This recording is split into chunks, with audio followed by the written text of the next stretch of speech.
China is the single core economic growth engine of the global economy, more obvious and essential than ever.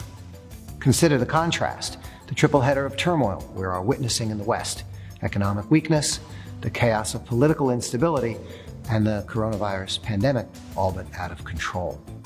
We must all be called together to recognize this critical moment, not for its politics, but for humanity's sake. We must look at China fair and square. No propaganda, no politics, just reality as we hope for our future. China is the world's largest safe, stable, and successful society and country on the planet. It is. There are no guns. Violent crime is extremely low. Households report satisfaction among the highest in the world, cooperating with their government. 90% of families own their homes and 90% basic healthcare coverage. Consider the recent Harvard Global study of citizens most satisfied with their governments and their lives. Doesn't surprise me, China's number one. Let's talk about why. Because people mainly want two things in daily life. They want stability and they want to feel safe. You may care more to scream at the top of your lungs that President Donald Trump is a big old orange-haired clown. But here in China, you're not allowed to disturb your neighbor, your neighborhood, and by extension, the stability of the society. There's a balance of law and order, while free to pursue a better life.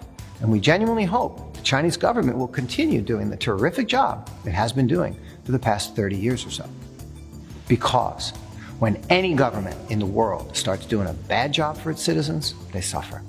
And we're seeing that in America now. But we do not want to see America struggle. So then, we must identify where the strength is in the world right now.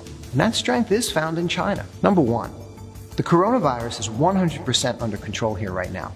Wherever a few local cases are identified, the outbreak is quickly traced, managed, and extinguished. Plus, there's a 2-week quarantine buffer at the border to keep the virus out. Number two, in the age of 24-hour social media, the global community are more informed than ever.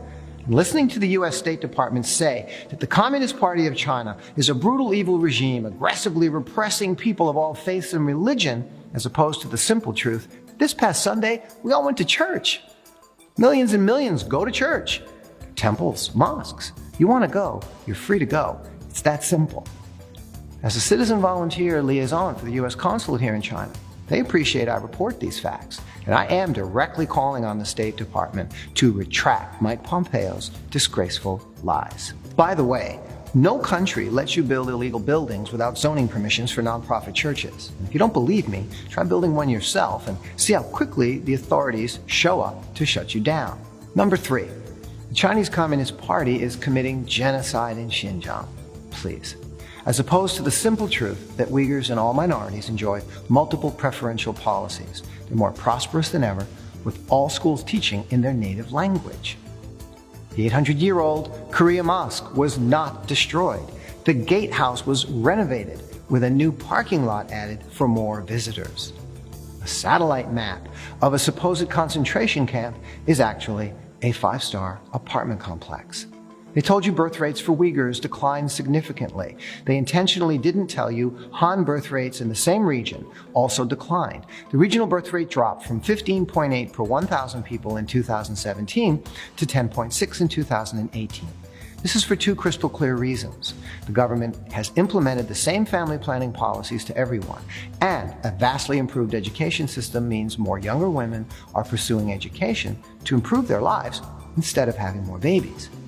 IUD use is in line with many other countries, and greater attention has improved the rate of women's gynecological diseases, reduced from 41% in 2010 to only 29% in 2018. And the Uyghur population has increased by 3 million since 2010, so whose mind is so twisted to call that genocide of the Uyghurs? Now, you heard the Chinese government doesn't let anyone visit, but all international authorities were invited, they did visit, and they said, good job. The United States refused to join those visits. The media regularly lies and slanders China, so Chinese controls the media. Wouldn't you? Is the Black or Latino community in America able to share a similar positive story of improvement, growth, and education? No. Number four, international student exchange programs are a regular part of the university system in China, as any country. Chinese exchange students are all over the world, learning about the world. Number five, foreign companies are leaving China in droves. No. The U.S.-China Business Council and American Chamber of Commerce in China have clearly told the world American companies in China aren't going anywhere. In fact, over a third of them are still increasing their investments and commitments here. You are wise. You are an independent thinker. And I implore you to use your reason and sense. Blaming China for your troubles is a fool's game. Blaming Trump for America's problems is also a fool's game, because America's problems began 20 plus years ago, and that is why he was elected in the first place.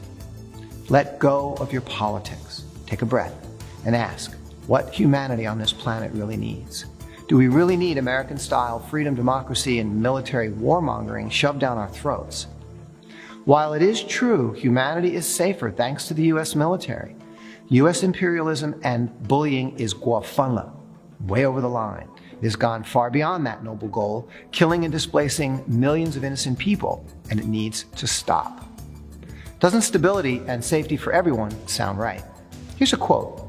Humanity lives in a global village where the interests and destinies of all countries are intertwined and must be allowed to develop.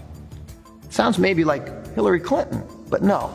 Those are the words of Chinese President Xi Jinping, and they speak exactly to the hope and action the world and humanity needs right now.